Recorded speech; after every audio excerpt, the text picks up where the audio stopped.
responde a esto. Este es el acuerdo con el Fondo Monetario. ¿Por qué lo tengo acá? Porque hoy tarde, desde las 3, en la Comisión de Transparencia, Participación Ciudadana y Control Social, vamos a fiscalizar, digamos, todo el tema del Fondo Monetario. El día de hoy recibimos expertos sobre la materia, pero yo he subrayado varias cosas acá porque leo una parte. Las autoridades ecuatorianas han elaborado un plan sólido y han comenzado a adoptar importantes medidas políticas para hacer frente a la situación fiscal y de liquidez. El programa respaldado por el FMI se basará en estas medidas para fortalecer la sostenibilidad fiscal y la deuda, proteger los grupos vulnerables, comillas, reconstruir las reservas de liquidez, salvaguardar la estabilidad macroeconómica y financiera y avanzar en la agenda de reformas estructurales para sentar las bases de un crecimiento sostenible, inclusivo y más fuerte que beneficie a todos los ecuatorianos. Es uno de los párrafos del acuerdo del Fondo Monetario traducido al español.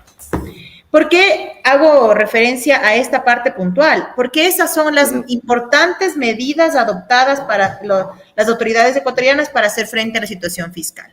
Con claridad es la receta del Fondo Monetario Internacional.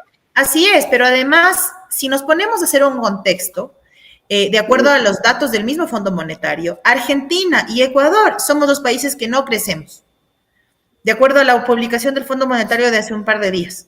Y no crecemos justamente los países que en nivel de endeudamiento tenemos mucho más que lo permitido por nuestros límites constitucionales. Es decir, digamos, hay un criterio y hay un contexto claro respecto al por qué las economías no crecen.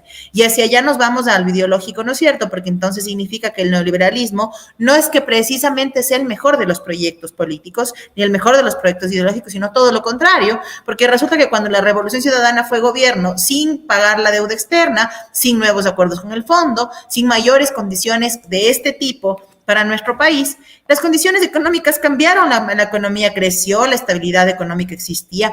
Es decir, no es que el fondo es la receta a todos los males, por el contrario, es el problema de todos los males, es el causante de todos los males. Entonces, en todo este contexto, por eso es que haciendo la suma y haciendo la resta, entendemos, ¿no es cierto?, que bajo estas decisiones importantes tomadas por los gobernantes ecuatorianos, el fondo accede. Y cuando el fondo accede significa que tiene una garantía, y la garantía es incremento de impuestos, lo hicieron con el IVA, viene el tema del subsidio a los combustibles y una serie de cosas adicionales que seguramente iremos viendo, tal vez dosificadas o tal vez disfrazadas de alguna medida, porque también hay que tener claro que es un tiempo preelectoral y van a buscar garantizarse la reelección si es que fuera el caso, ¿no? Ahora, ¿cuáles son esos temas que nos van a tratar de tapar? Porque, a ver, Gisela, a la gente hay que abrirle los ojos ahora. Mire lo que hizo México con Claudia Sheinbaum. O sea, develaron cada cosita. Porque la derecha tiene todos los medios, toda la parte mediática, son propietarios, son copropietarios, en fin, y propietarios hasta tapiñados por allí. Conocemos de algunos que son hasta ministros. ¿Qué hacer, Gisela, con todo eso para que la gente despierte?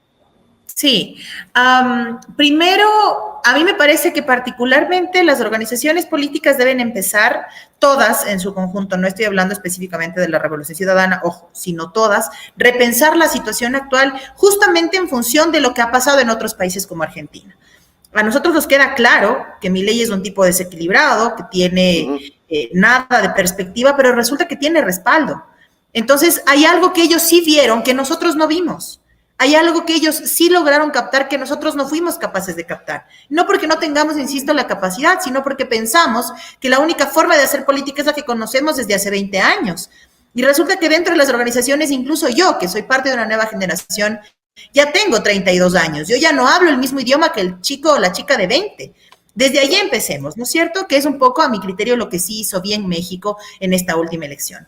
Pero además me parece que hay que empezar a develar las cortinas de humo cuando empiezan a construirse.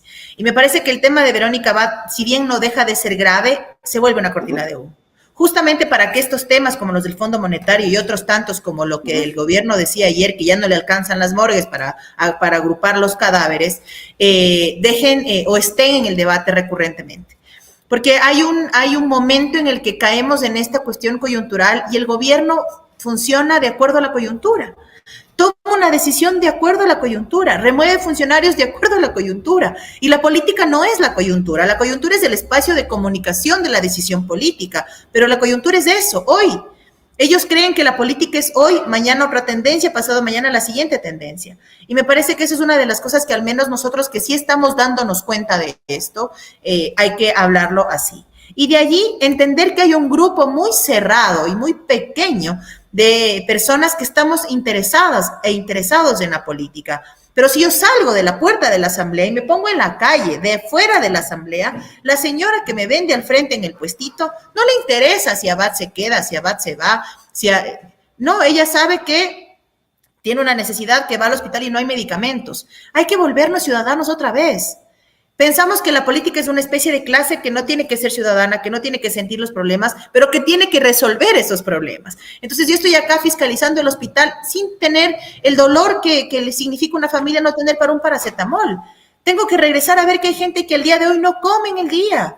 Y pensar y dejar de pensar que yo tengo las decisiones, porque si yo no he pasado hambre, no voy a sentir ese dolor.